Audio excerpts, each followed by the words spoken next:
Alors, c'est ça que je voulais vous dire. Le Palais Bourbon. Je vais peut-être parler un peu de Jeanne d'Arc. J'ai remarqué que le 30 mai, alors le 30 mai c'était hier, je sais plus si... Non, c'était le 31 mai, donc le jeudi 30 mai, il y a 2 jours.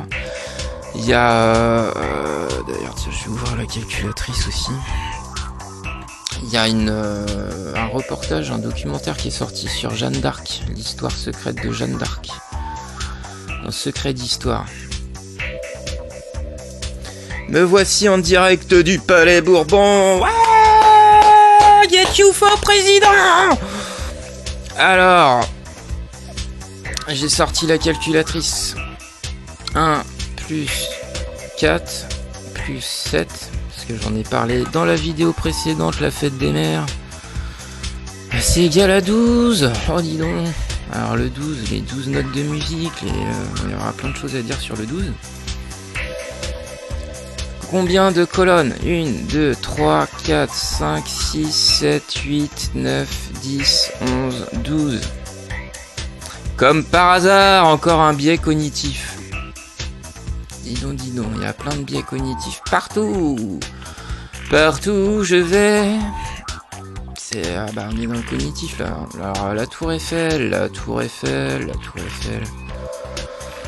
T'entends quoi avec la tour Eiffel? FL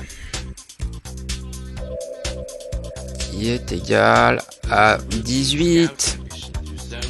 18 c'est... Wow.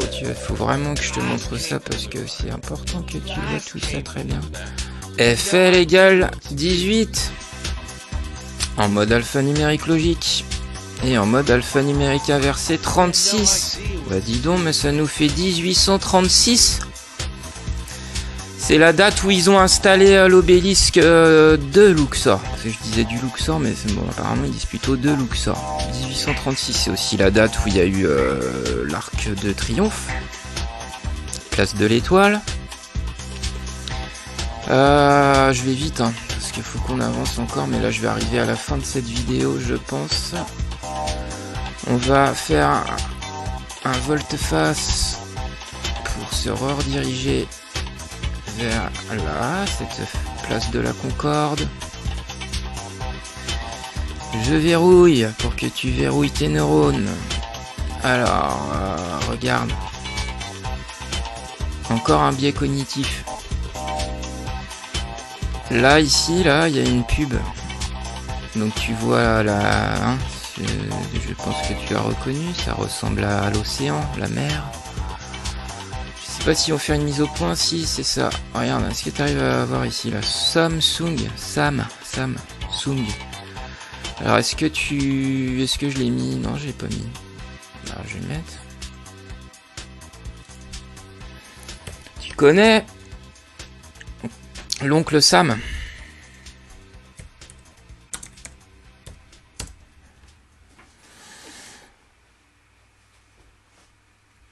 En anglais, Uncle Sam est un personnage emblématique. C'est l'allégorie des États-Unis. Tu vois? I want you for US Army. Tu vois, dans l'armée des USA. Et voilà. Comme par hasard, ils mettent une pub Samsung. Ah non, c'est vrai, c'est un biais cognitif. Pardon, excusez-moi, des fois je divague. Alors, est-ce que je vous fais la grande révélation du 324? J'en aurais presque envie, là. La révélation du 324. Pourquoi 324? 18 multiplié par 18. C'est égal à 324. La révélation du bassin octogonal. Je vais pas la faire, ça sera pour une prochaine vidéo.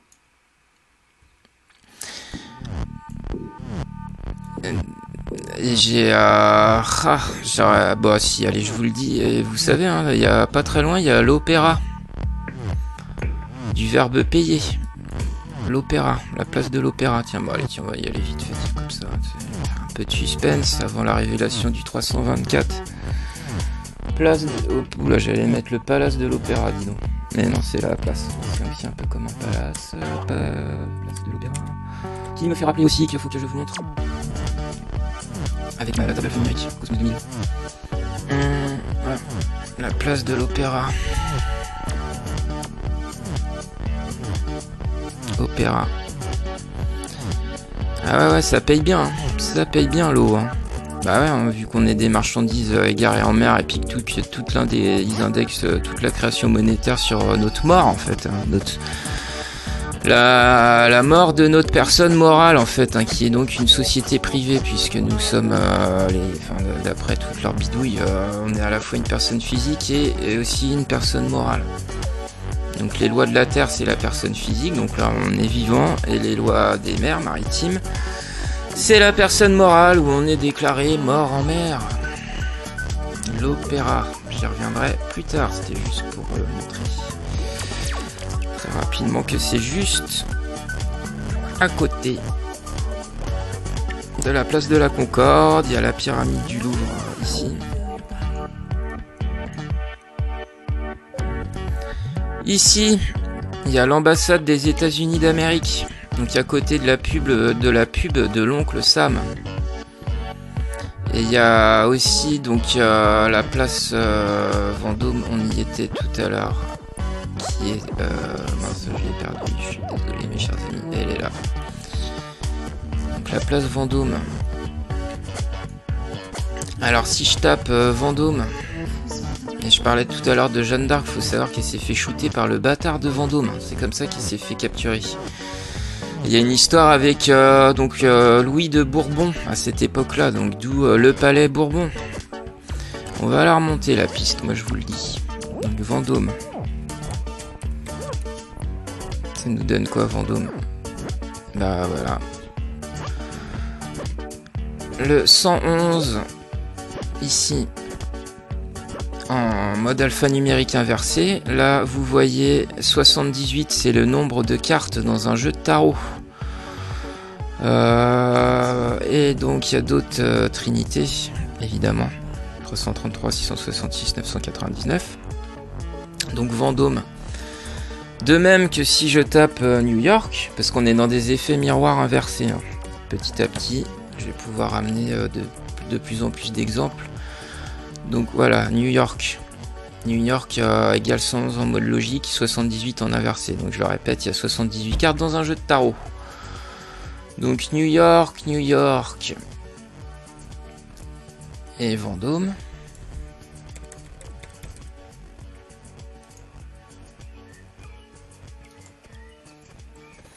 Bah, c'est l'inverse, hein. Regardez. En base, je sais pas, prenez un repère, par exemple, allez, on va prendre le 702. En mode alphanumérique logique à base 9.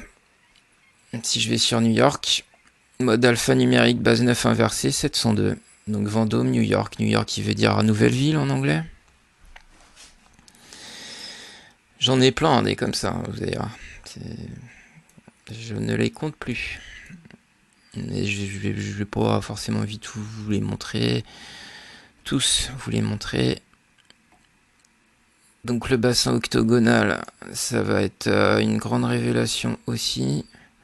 Alors est-ce que vous êtes dans les starting blocks pour la révélation du 324? On va partir de la pyramide du Louvre. Allez, on va taper Louvre. Hein, quand même, faut vérifier. Faut tout vérifier. Presque. Qu'est-ce qu'on a avec le Louvre? Oh, 69.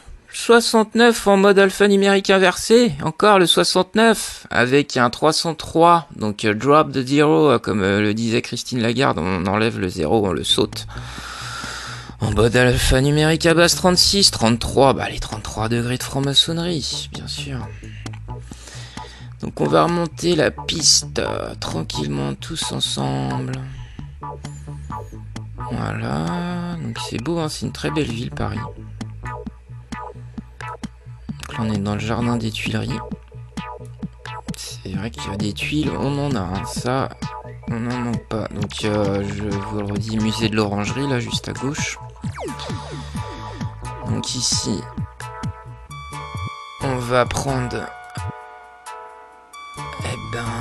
la piste de décollage à partir de la corne, de la licorne. Parce qu'en fait, ils ont enlevé la corne de la licorne pour la mettre là. Ça symbolise notre troisième œil.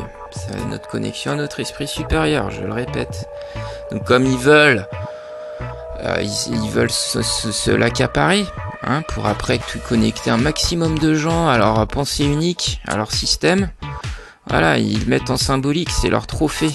Faut voir ça comme un... Enfin, eux, ils le voient comme un trophée, tu vois. Maintenant qu'ils ont enlevé le troisième œil de l'humanité, enfin, du moins qu'ils essayent sur un plan symbolique, il faut que ça soit affiché de façon ostentatoire, comme pour mieux nous narguer et nous prendre pour des zozos. Donc, attention, 3, 2, 1... Partez! On y va. Je remonte la piste avec vous, mes amis. On va essayer de courir assez vite. Ah oui, bah non, mais en plus, oulala, j'en oublie dans mes explications. C'était un faux départ.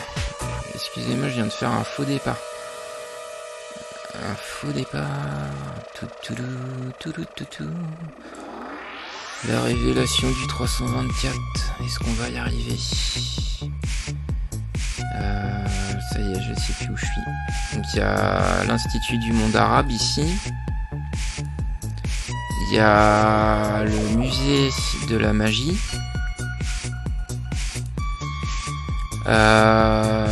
Société historique et littéraire polonaise de Pologne. On va parler aussi un peu de la Pologne. Allez, je repars. Donc le 324.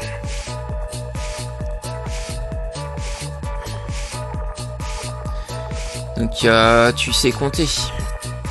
1, ici c'est 1, 2, et pour cause, en deuxième place, et 3.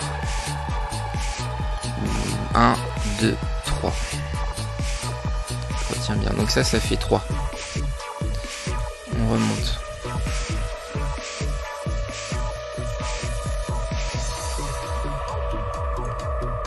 Tu lui laisses pas trop le temps de charger, c'est pas grave. Donc là on a le 2, avec les deux colonnes. C'est l'arc de triomphe. Mais alors quel triomphe! Quel triomphe! Sur les esprits, c'est pas gagné, hein.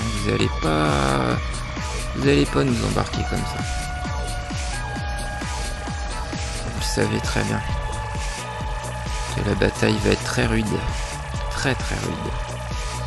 Vous pensiez que tout était gagné, qu'il y avait plein de gens qui étaient à côté, mais c'est pas vrai du tout en fait. Il y a énormément de gens qui sont en train de renouer, de reconnecter avec les plus hautes sphères de l'esprit, de la pensée. Leur esprit individuel, ils vont pas se faire pucer, il n'y aura pas de puce RFID, non, ils vont pas se faire câbler sur l'axe X horizontal, la télévision et tout ça, hein, pendant qu'ils balancent des chemtrails pour encore essayer de mettre des voiles, des couches censées nous couper notre connexion verticale, vous comprenez? Et là on a le 4. Voilà, maintenant vous comprenez pourquoi il a une forme aussi étonnante, hein, parce que c'est pas tous les jours qu'on voit des bâtiments qui sont en forme de carré. Hein? Vous pouvez quand même l'admettre. C'est rare, hein, de voir des bâtiments comme ça en forme de carré, donc tu me dis pourquoi ils ont fait un carré? Voilà, 18 x 18, 324, donc la place de la Concorde le 3, l'Arc de Triomphe le 2, et la Défense le 4, la Défense, et regardez juste à côté, en plus c'est NJ. Alors, il y a NJ Partners, là il y a un globe, donc le faux globe terrestre, hein, parce que là je suis désolé, je vais peut-être perdre des gens, mais non, nous ne vivons pas sur une boule. Non, ça c'est ce qui vous montre, pour vous faire croire que vous êtes justement coupé de tout, et que vous êtes sur votre petite boule. À avoir les boules, tous les jours, on a les boules de vivre dans ce système, pour beaucoup de gens, ceux qui sont doté de cette conscience que on est plus que ça, on est plus que tout ça en fait, bien plus que tout ce qu'on essaie de nous faire croire. Nous sommes illimités. Et là, il y a c'est une galerie commerciale, hein, les 4 temps, tu vois, parce qu'ils te vendent, donc ils te vendent, bah, c'est assez simple à comprendre. Ils te vendent le globe, hein, le faux modèle, celui qui fait croire que, bah, il y a des astronautes qui partent à la conquête spatiale alors qu'ils sont dans des piscines, en train de faire des petites productions qui coûtent quelques milliers d'euros et qui facturent donc des milliards d'euros. Hein, ça va être très important aussi quand même de le comprendre, ça. Et d'arrêter, bah, enfin, bon, pour ceux qui veulent, hein, mais de donner autant de crédit à des fausses expéditions de personnes en fait qui se retrouvent dans des milieux complètement confinés, qui avec des tuyaux de partout, en assistance totale, voilà, c'est ça. Le héros d'aujourd'hui est comme ça. Ceux qui veulent nous présenter, c'est un gars en fait qui est bloqué dans 3 mètres carrés, qui peut à peine respirer, qui fait 2 heures de sport mais qui se nettoie avec des lingettes. Donc pendant 6 mois en fait, le gars il transpire à mort, mais il a que des lingettes pour se laver. Ça pose pas de problème. Et après on nous fait des courses d'hygiène. Faut être propre, hein, très propre sur soi. Les mecs qui font de la permaculture, oh bah dis donc, ils sentent pas bon, hein. Ils sentent la sueur. Voilà, les 4 temps, on y reviendra aux 4 temps, parce qu'on parlait des 3 temps, passé, présent, futur, et là vous voyez 4 temps, la 4G, les moteurs à 4 temps, pas mal d'associations d'idées à faire aussi. Donc on est à la Défense, il y a Areva, il y a EDF, j'ai déjà montré, donc je vais pas vous le remontrer. Et voilà, bah c'est déjà bien je trouve pour cette vidéo, parce que j'en ai d'autres qui sont prévus, j'ai des vidéos d'avance, rassurez-vous, et j'ai une excellente nouvelle à vous annoncer, je vais pouvoir faire plus de vidéos. En tout cas là, pendant une certaine période, je vais balancer. Et je vais aussi gratter ma basse. Et je vais finir cette vidéo en direct du Stade de France et vous alerter sur quelque chose. C'est pas pour vous faire flipper, c'est juste que pour vous soyez un petit peu au courant de certaines choses. Vous voyez quelle est l'origine du mille marin. Donc on va tout en bas. Alors comme je disais, hein, la terre d'une conférence de 40 000 km, comme par hasard, les 4 temps. Qu'au départ, il faisait 1852,3 mètres. Et à l'arrivée, en 1929, lors de la première conférence hydrographique internationale de Monaco, le mille marin a été officiellement arrondi à 1852 mètres. En 1929, c'est quoi 1929? Bah c'est le crack, hein, la Grande Dépression. Alors j'espère qu'on va pas trop déprimer quand même, hein, mais faudrait peut-être s'y attendre. Il y a un truc là, comme on dirait, il y a anguille sous roche. Donc il y a un 24 octobre, j'avais dit le 24, donc 42 moins 24 est égal à 18. Le jeudi, je dis bien, va pas falloir trop déprimer. Hein, qu'est-ce qu'elle en pense, la petite dame? Ouais, bon, moi j'aimerais bien trouver une femme qui a quand même de la joie de vivre, ça me ferait du bien, je pourrais lui faire du bien aussi. Alors ce sera peut-être une petite Ève. La tour d'Ève, est-ce qu'on peut y aller à la tour d'Ève? Oh, bah oui, la tour d'Ève. D'une hauteur de 109 mètres. Et date d'ouverture 1974. 1974, est-ce que je vous le remonte? Allez, c'est important quand même, parce que là maintenant qu'on fait tous bien connaissance, que je suis en train de vous dire de passer des annonces, donc moi c'est Get UFO. 74 en mode alphanumérique logique avec des trinités. Et en mode alphanumérique inversé, c'est le 88, et c'est là où je suis quand même très très fort. Parce que le 88, eh ben, je vais en parler. Et vous allez voir à quel point je vais pouvoir en parler de façon très sensée. Alors à la tour d'Ève, est-ce que je vais faire la rencontre de ma vie, de la femme de ma vie? Je sais pas, c'est pas sûr. Je vais aller voir, je vais repérer un peu le terrain pour voir comment je vais faire mon approche. Des fois que je puisse saisir une opportunité de vivre dans le jardin du bonheur. au paradis, à côté de ma petite chérie, peut-être Julie. Non, je pense pas qu'elle s'appellera Julie, mais je sais pas, je me fais des films, hein, tu vois bien. Ouais, bah voilà, elle est là, la tour d'Ève, juste à côté de EDF. Je vais pouvoir l'alimenter en électricité, je vais lui donner du jus, ouais, je vais la brancher sur mon antenne.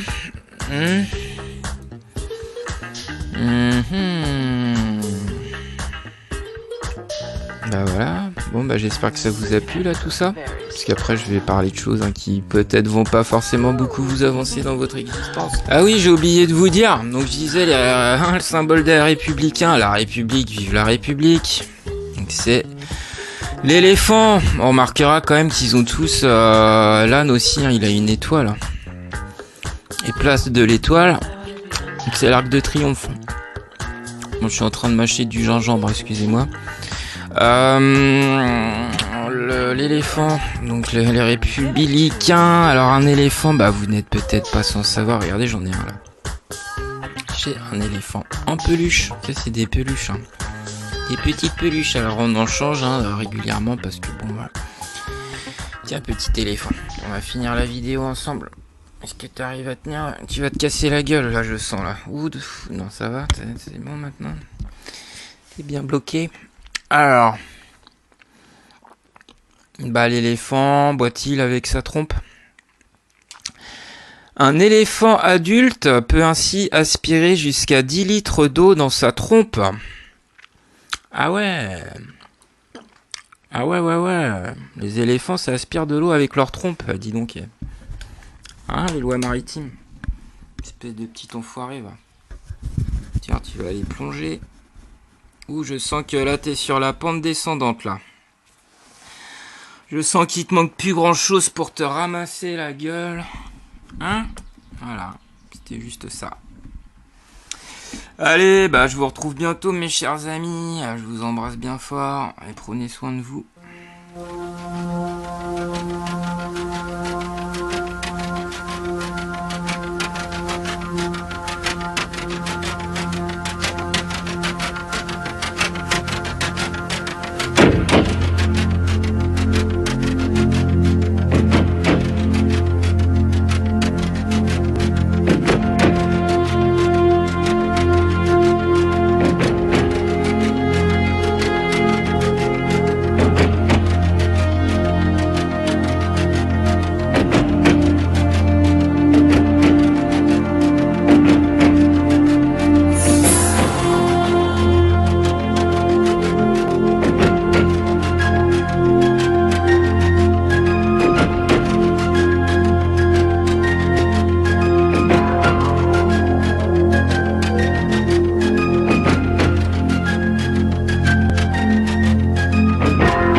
Salut mes amis. Bon, avec Get You Faux, J'ai Tout Faux, c'est reparti à l'occasion des cinquantenaires d'Apollo 11, les fausses missions. Enfin, je dis Apollo 11, devrais-je dire des missions Apollo, parce qu'ils sont allés jusqu'à Apollo 18. D'ailleurs, souvent quand je parle de ça et que vous savez, des fois dans des, je sais pas, des réunions de famille par exemple, et puis que je dis non, ils sont pas allés sur la Lune, ça a été tourné en studio. Alors on me dit, mais t'es complètement fou, c'est pas possible, Erwan. Ils auraient pas pu mentir comme ça, tu comprends, c'est trop compliqué, t'es parano. Alors je leur dis, mais au moins est-ce que tu sais combien de fois ils seraient allés sur la Lune officiellement? Et là, très très souvent, il y a un gros blanc. Alors, ils me disent, une fois.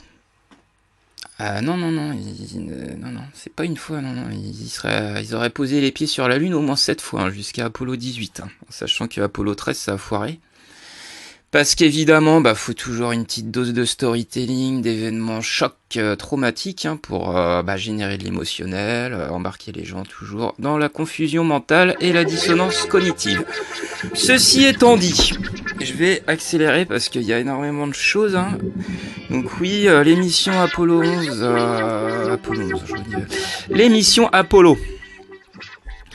Ça fait partie aussi, hein, du puzzle, hein, que je tente de reconstituer dans mes vidéos de grande révélation.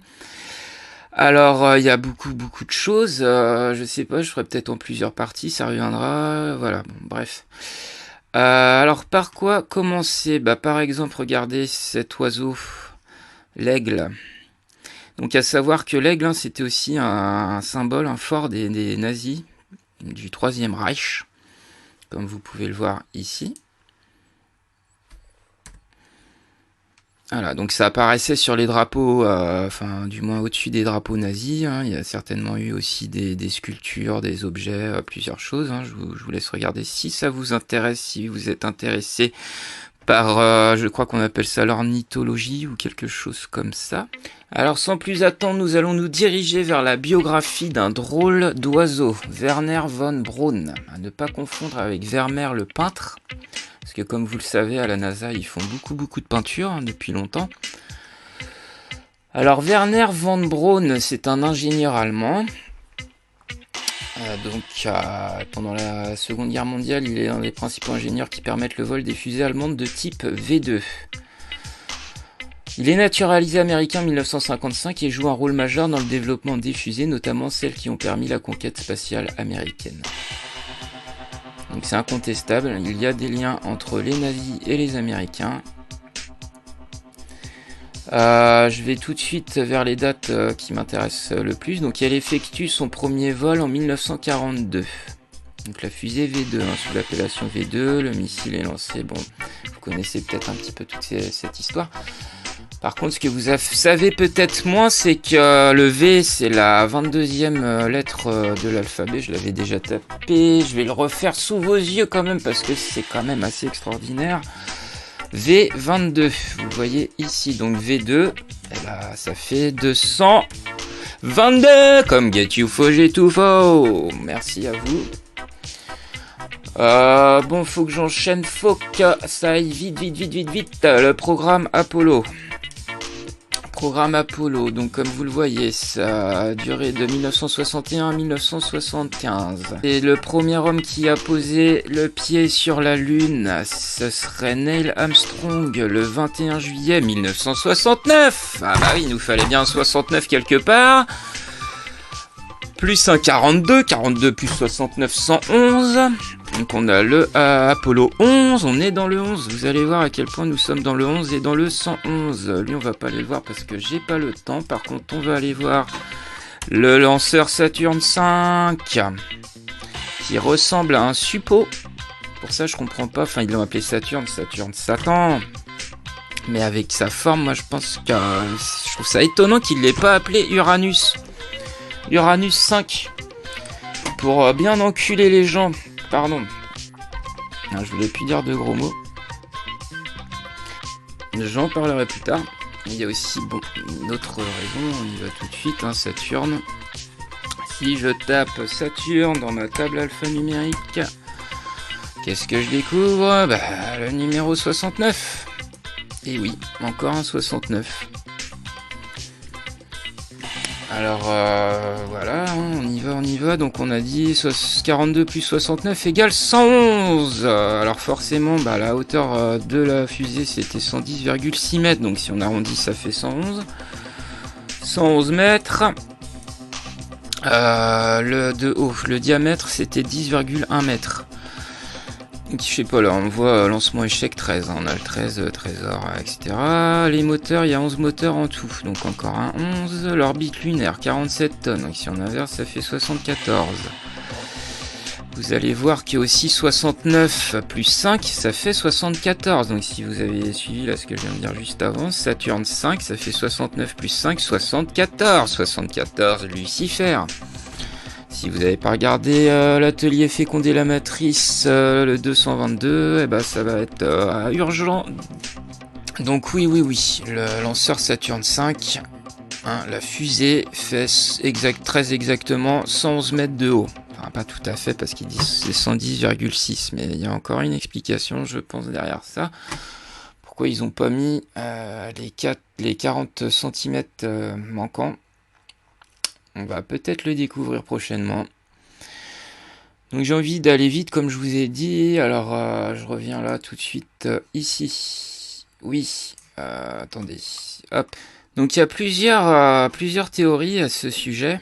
Il y en a une que je privilégie, ce serait que effectivement Stanley Kubrick aurait participé à la réalisation de ces films de science-fiction, hein, pourrait-on dire.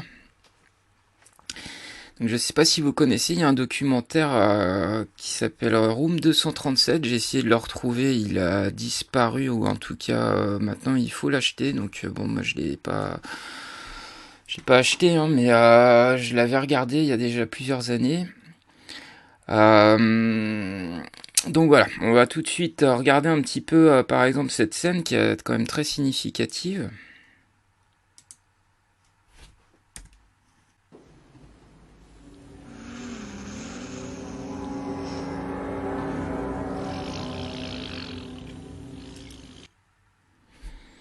Voilà, je me permets juste de faire une petite pause, c'est pour vous donner un exemple de ce qui se dit dans Room 237, par exemple ici. En imaginant que Danny représente le 1. Donc on compte 2, 3, 4, 5, 6, 7, 8, 9, 10. Il y a 9 objets plus un enfant dans cette séquence. Regardez bien.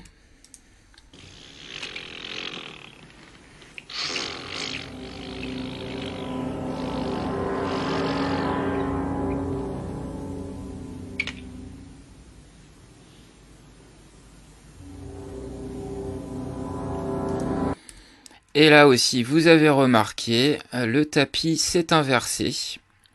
Vous voyez, le dessin, ça a été inversé par rapport à la séquence d'avant où ce trait-là se trouve en face de Danny. Donc là, on voit une balle de tennis donc de couleur jaune. On est encore dans le jaune, hein, qui vient percuter ici. Donc pour un total de 11, j'allais dire, on va dire 11 objets. Hein. Bon, on sait que Danny, c'est pas un objet, c'est un enfant. Donc ça s'inverse.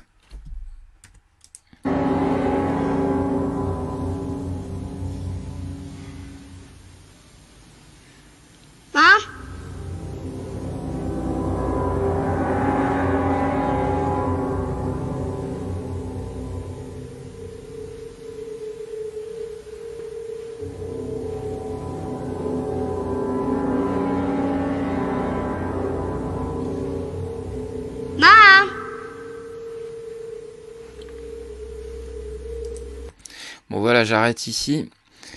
Donc j'ai quand même retrouvé autre chose qui donc est accessible gratuitement, c'est The Shining Code. On va regarder un petit peu rapidement. L'image est de mauvaise qualité, je suis désolé, on va faire ce qu'on peut.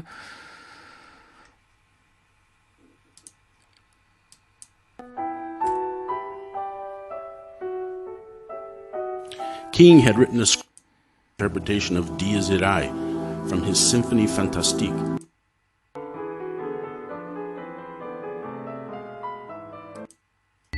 The sky is reflected in the lake.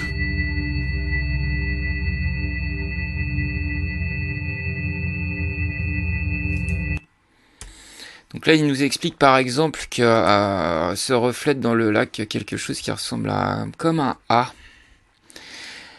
Donc il faut savoir que c'est un film qui est tiré d'un roman de Stephen King. et qu'il y a une belle embrouille entre Stephen King et Stanley Kubrick, puisque Stanley Kubrick a modifié quand même beaucoup de détails. Il n'a pas été très très fidèle au roman, il y a beaucoup de choses, hein, notamment même la fin, enfin vraiment des choses, et donc c'est certainement pas un hasard, vous vous en doutez bien. Par exemple, au début, is traveling on is on voit cette voiture jaune, hein, alors que dans le roman, il s'agit d'une voiture rouge. Donc on voit beaucoup de jaune dans Shining. Qu'est-ce que je voulais dire? Oui, par exemple. is Apollo. Apollo 11.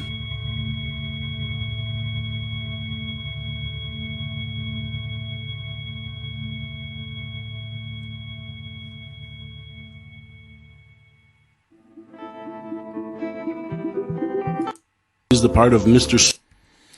Là, ici, dans le fond, on le voit pas, mais c'est un aigle.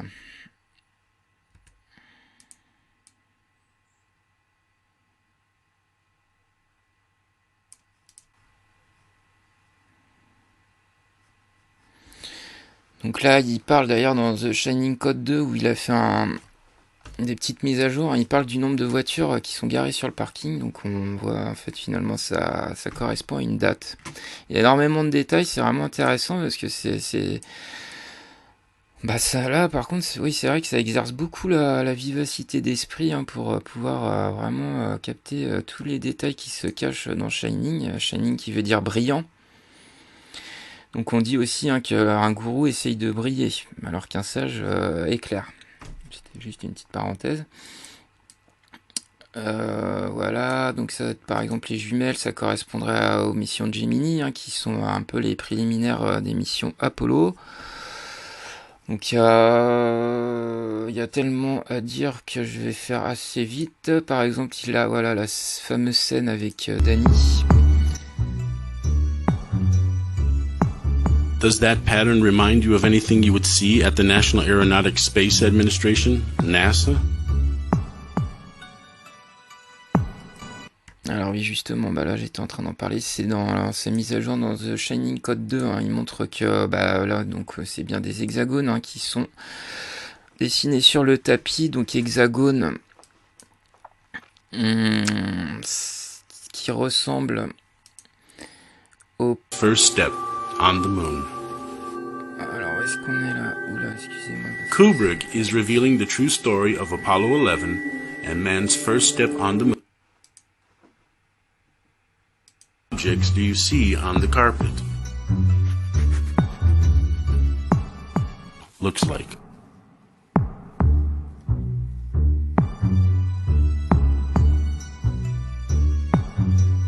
This is 39A, the launch pad of Apollo 11.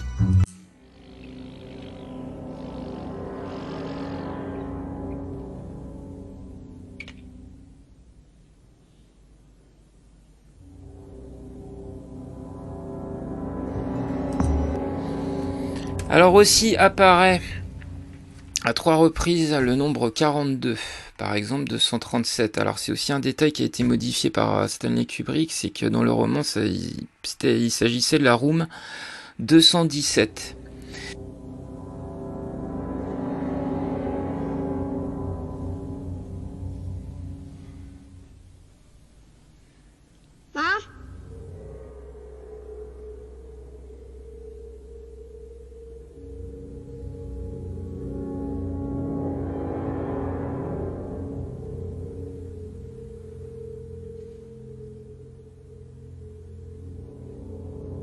Savoir que 237 000 miles, ça correspond à 380 000 km, donc qui est exactement la distance qui séparerait officiellement la Terre de la Lune. Donc si on fait 2 x 3, 6, 6 x 7, 42.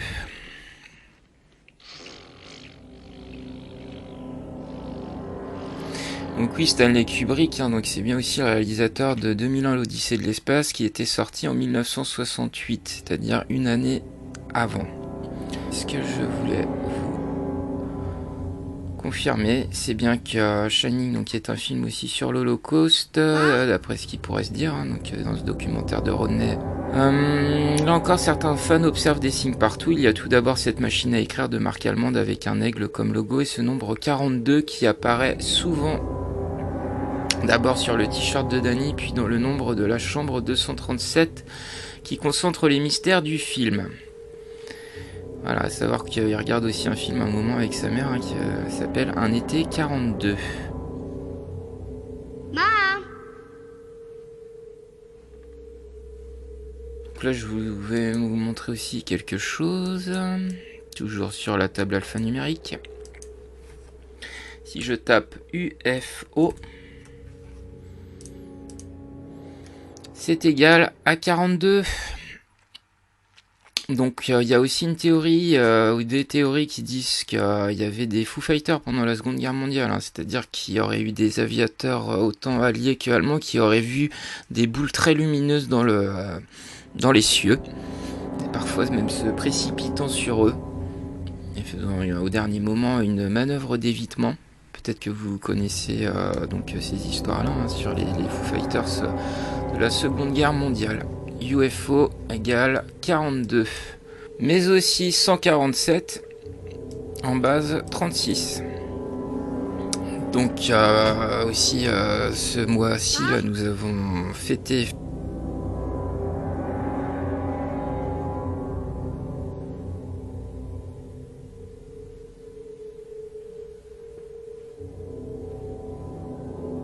enfin moi je fête pas tout ça, mais le 14 juillet, donc 14-7,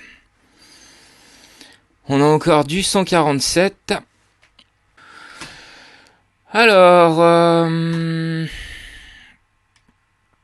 là, bon, il y en a tellement des vidéos, là, j'ai pas le temps, je vous le dis sincèrement, hein, donc là, j'en avais aussi sélectionné une comme ça.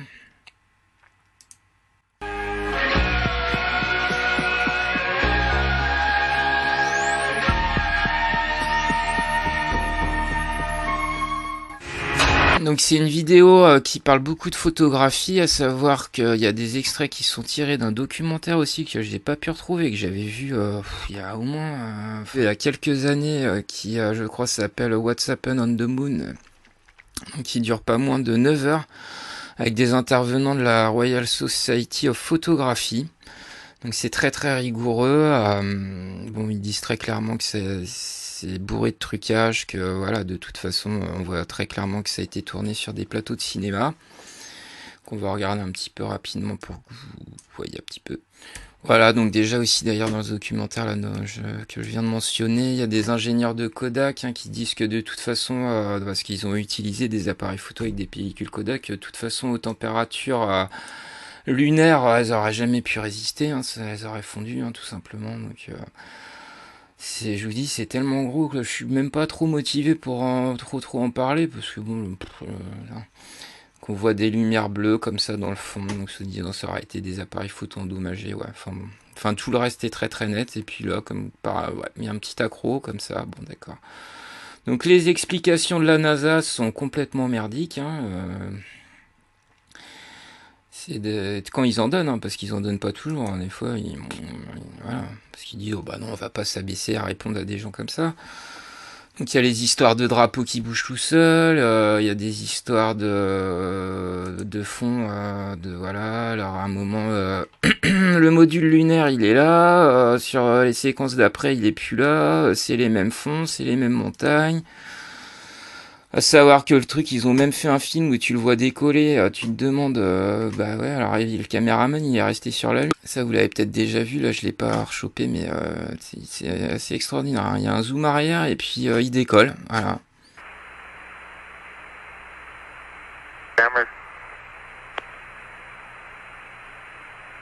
Camera's not gonna run. About me holding it. Ah, shoot. Okay, let's get off. Forget the camera. Okay, 10 seconds. 10 seconds. Port stage pushed. Engine arm is descent. Okay, I'm going to get the pro. 99, proceeded. 3, 2, 1. Ignition. Right away, Houston. Vector good. Ag thought.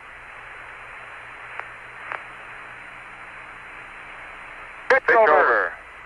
Roger, you have good thrust.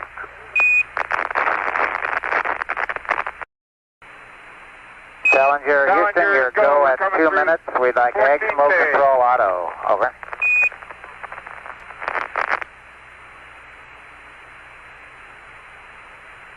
Okay, you watch your table, Gino. I'm watching it. Just get calm if you can. Okay, Houston, Challengers go. Coming up on 2:30. We're through 1910. Alors c'est bizarre parce que bon, bah, on se dit bah mince, ils ont oublié un copain. Ah oui, ils ont avec des télécommandes à distance, ils ont voilà, ils pilotaient la caméra. Bah oui, non mais on peut tout imaginer, hein, c'est sûr.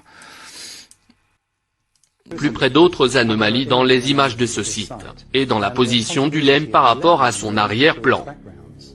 Cette vue large a été prise à travers la vallée de Taurus Littrow avec les montagnes caractéristiques, la colline claire avec le petit cratère au-dessus, si nous comparons aux images télé. Car nous avions vu plutôt que le LEM était... Comment la même vue peut-elle ne pas montrer le LEM? Continuons le panorama, nous devrions retourner au point de départ avec les montagnes particulières au fond et le LEM constante, elle reste à la même place par... Donc vous voyez, c'est hyper précis, ça dure assez longtemps, il décortique vraiment les images. Donc il y a tout ça, de toute façon quand on voit les appareils... Franchement, si vous pensez qu'avec un truc comme ça, on peut aller sur la Lune dans des conditions qui seraient officiellement extrêmement hostiles. Là, on voit une sorte de camion poubelle avec des sortes de couverture de survie très mal agencées. Donc c'est complètement démentiel, hein. Il n'y a même pas vraiment de moteur, les espaces sont extrêmement réduits. C'est vraiment là, c'était déjà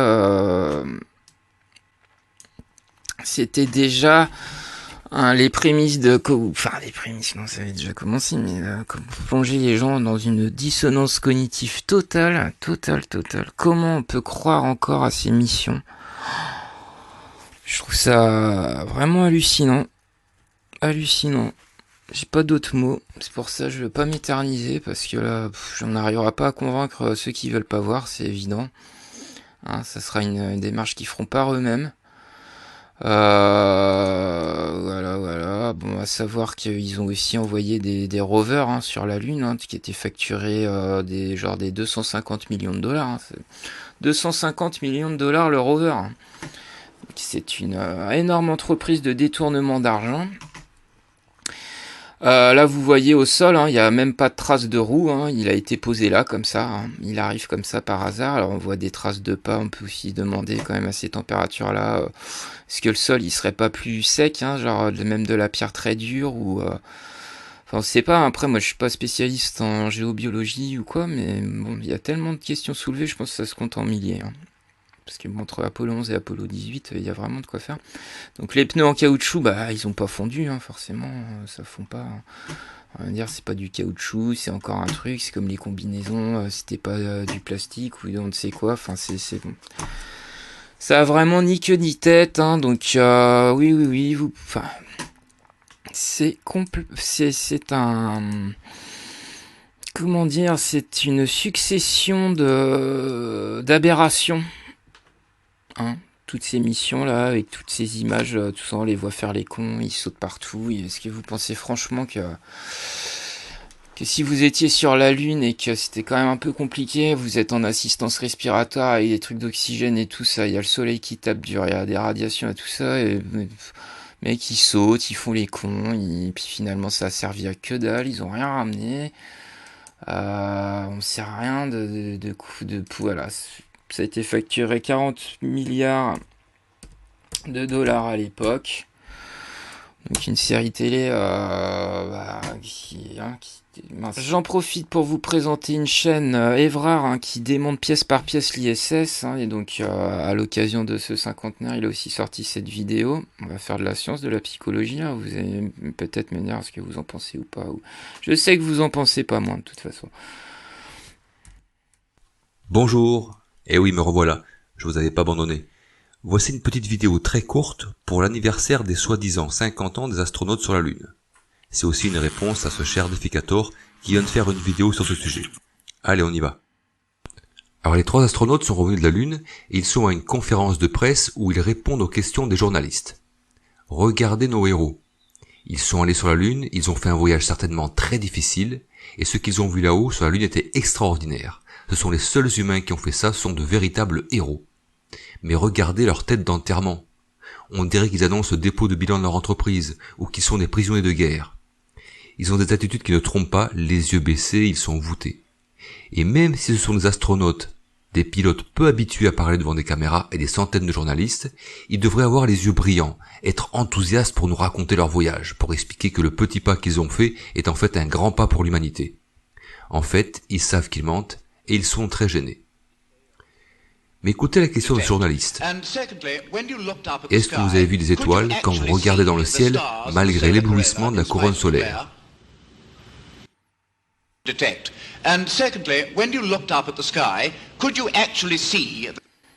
Voilà, donc si ça vous intéresse aussi, vous pourrez regarder tout ça. Et allez, je finis cette vidéo par exemple, parce que en France, hein, vous savez bien, nous avons des grandes références, des gens très mais bizarrement, vraiment très très fiables, hein, comme ce Astrono Geek. Alors, sommes-nous vraiment allés sur la Lune? Alors là, il prend une photo comme ça. Alors, c'est vrai qu'il y a cette... c'est pareil, en termes d'anomalie, sur beaucoup de photos, on les voit très très éclairés, alors qu'ils seraient censés être dans l'ombre de leur appareil. Hein. Là, on les voit très clairs. Alors, il dit tout simplement que... cherchez à le comprendre. L'ignorance d'une règle simple en photographie, associée à l'égocentrisme qui fait croire qu'on ne peut pas se tromper, font qu'on arrive à une conclusion erronée. Alors, franchement, c'est... Ouh aïe aïe. Ouh aïe aïe. Si c'est ça votre référence, un collaborationniste qui a 521 000 abonnés, là, je vous invite à une très sérieuse remise en question. Alors d'ailleurs, il parle jamais d'ailleurs sur cette photo là qu'il a prise en exemple. Vous voyez ici là, il y a quand même un point lumineux, c'est quand même assez bizarre. Il dit que alors où est-ce qu'on le voit ça, je sais même plus. Parce que s'il met 27 minutes à nous parler d'un truc, en fait il dit en gros, parce que là, je retrouve pas. Il dit en gros, puis j'ai pas trop envie de voir sa tête à la limite. Mince, allez Bartos s'il te plaît. Il dit en gros que ça serait le soleil qui se projette sur le sol lunaire. Et donc ce sol lunaire reflèterait le soleil et que ce serait une source d'éclairage. Ce qui ferait que l'astronaute, même dans l'ombre, est éclairé. Et il nous parle de notion de photographie. Bah ouais, mais bon, là mon gars, excuse-moi, mais si tu faisais de la photographie, tu saurais ce que c'est que l'exposition, la surexposition, là. Si ça éclaire à ce point-là, franchement, plus à l'époque, avec le matos qu'ils avaient et tout ça, je peux te dire qu'à contre-jour, non, on verrait pas du tout le mec aussi bien. Hein. Donc je trouve ça tellement lamentable que voilà, et pour vous prouver à quel point c'est lamentable... Les règles de YouTube ont changé. Si tu aimes mes vidéos, mes idées pouces. Ouais. Alors où est-ce qu'il est? Une aberration totale vis-à-vis des lois de la physique. Et c'est parfait. Parce que ça veut dire que le seul moyen que le schmilblick fonctionne, c'est que ce soit mort en 2014. Soit une baisse. Alors là écoutez bien ça. Hein. Là c'est du lourd. Hein. Il nous parle, donc là c'est pourquoi la Terre doit être plate. Et puis là tout d'un coup il nous parle des vaccins. Alors écoutez bien ce qu'il dit. Baisse de plus de 95%. En 2006, en France, on a relevé 40 cas de rougeole. On était alors sous le seuil d'éradication de l'OMS. Mais les gens commencèrent à se méfier des vaccins à cause de la publication dans la presse de résultats d'une soi-disant étude qui prouverait le lien entre les vaccins et l'autisme. Cette étude était en fait une arnaque montée de toutes pièces, mais à cause du déficit de vaccination qu'elle a engendré, une épidémie a éclaté avec plus de 10 décès. Oui, la rougeole tue. Et vous savez pourquoi elle tue ? Parce que des gens adeptes de la théorie du complot pensent que le gouvernement veut nous empoisonner avec des vaccins et refusent de les prendre, devenant alors un foyer infectieux pour toute la population trop faible, trop vieille ou trop jeune pour être vaccinée. Si ces gens-là ne tuaient qu'eux-mêmes en faisant ça, je dirais que c'est de la sélection naturelle et que c'est pas grave, c'est tant pis pour leur gueule. Mais en refusant les vaccins, ils mettent tout le monde en danger. Et les vaccins ne sont qu'un exemple. Quand vous traînez sur des groupes conspirationnistes et que vous vous laissez happer par leur logique, vous devenez enclin à croire tout et n'importe quoi. Parce qu'ils mélangent absolument tout. Parce qu'ils mélangent absolument tout. Devenant alors un foyer infectieux pour toute la population trop faible, trop vieille ou trop jeune pour être vaccinée.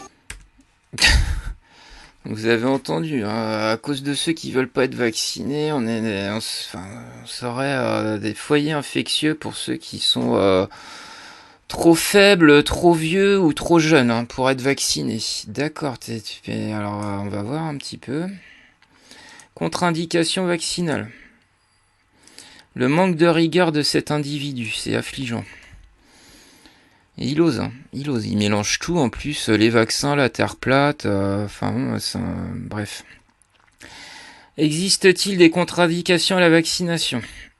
Donc les contre-indications les plus fréquentes sont la présence au moment de la vaccination d'une maladie aiguë avec fièvre, donc là on pourra dire éventuellement trop faible. Une allergie grave connue à l'un des composants du vaccin. Bon, d'accord. Une réaction allergique grave lors d'une précédente injection du vaccin. Donc on parle absolument pas de personnes trop vieilles ou trop jeunes, surtout que si on regarde le calendrier vaccinal, les gamins ils commencent à se faire vacciner à l'âge de 1 mois. Alors je sais pas lui ce qu'il préconise, c'est peut-être qu'on les vaccine, on pique quand ils sont encore dans le ventre de leur mère, on fait des picouzes à la maman. Alors après c'est 2 mois, 4 mois, 11 mois, il fait à peu près déjà tout, tétanos, machin, coqueluche, etc. La rougeole à 12 mois, voilà, et puis 16-18 mois, il en a déjà je sais pas combien après à 6 ans, voilà, donc arrête de dire des conneries, trop jeune pour être vacciné, mais t'es complètement, astronomique là, Arnaud, là, tu floudes là. T'es starbé en fait, t'es complètement starbé, hein. T'es prêt à tout pour gratter de la thune et te faire une situation dans ce système en fait quoi. Mais les premiers seront les derniers, tu l'apprendras à tes dépens, je crois. Allez, je reviens sur cette séquence parce que ça vous a peut-être échappé, hein, pour que vous vous rendiez compte, mais vous le savez déjà à quel point il nous prend pour vraiment des abrutis, c'est lamentable, je le redis. Mais les gens commencèrent à se méfier des vaccins à cause de la publication dans la presse de résultats d'une soi-disant étude qui prouverait le lien entre les vaccins et l'autisme. Cette étude était en fait une arnaque montée de toutes pièces, mais à cause du déficit... Mais vous vous rendez compte, il est en train de nous dire que c'est juste à cause d'une étude, une seule et simple étude, en 2011, que les gens ont commencé à se méfier des vaccins. Et il nous montre un truc, une page de merde avec 3 lignes... Et il est là, mais il y a pas de mots, arrête tes conneries, arrête-les tes conneries. Tu veux que je t'invite sur un live, Arnaud ? Tu veux qu'on discute ? Est-ce que tu veux te confronter à un des numéros 1 du conspiraplotisme en France ? Est-ce que t'es capable, est-ce que t'es assez burné pour un débat avec moi ? Donc je t'invite. Voilà, sur un live, sur ta chaîne ou sur la mienne, comme tu veux, on va débattre, toi et moi. Parce que moi, je suis partisan de la Terre, en tout cas, certainement pas comme on nous la présente. Les vaccins, c'est évident que ça bousille le système immunitaire des gens. À savoir que de toute façon, ça j'en reparlerai, les vaccins, ils interviennent qu'au niveau hématique, qui ne représente que 10% du système immunitaire. Le système immunitaire est avant tout au niveau cellulaire. Donc quand on fait vacciner des personnes, on dit que voilà, alors c'est des doses infinitésimales des virus, etc. et que ça va leur permettre à leur organisme de reconnaître donc ces pathogènes, ces virus, et tutti quanti. Et qu'après il y a création d'anticorps, etc. Voilà, c'est un peu pour pas être pris de court et tout. C'est n'importe quoi, ça ne tient absolument pas la route scientifiquement. Je le répète, le système immunitaire est à 90% au niveau cellulaire et non pas hématique. Le sang, c'est juste la première barrière, c'est 10%, c'est avec les macrophages, voilà. Je ferai des vidéos scientifiques sur la science et la santé. Bientôt, hein. Comme vous savez, je suis spécialisé dans la biorésonance aussi. Voilà, bah écoutez, je vous souhaite d'être en très bonne santé, de profiter de ce bel été et de rester vigilant aux informations que vous entendez, d'être de plus en plus attentif aux détails. Je vais revenir très très bientôt. Je pensais accélérer, j'ai pas pu parce qu'il se passe des choses dans ma vie. Puis bon, là, je suis sur un projet de basse qui me demande quand même beaucoup de temps. Je vais vous présenter mes créations de musiciens aussi prochainement. Voilà. Je vous remercie et je vous embrasse fort. À bientôt. Toi, le petit collaborationniste, je vais te vacciner contre la connerie. 1,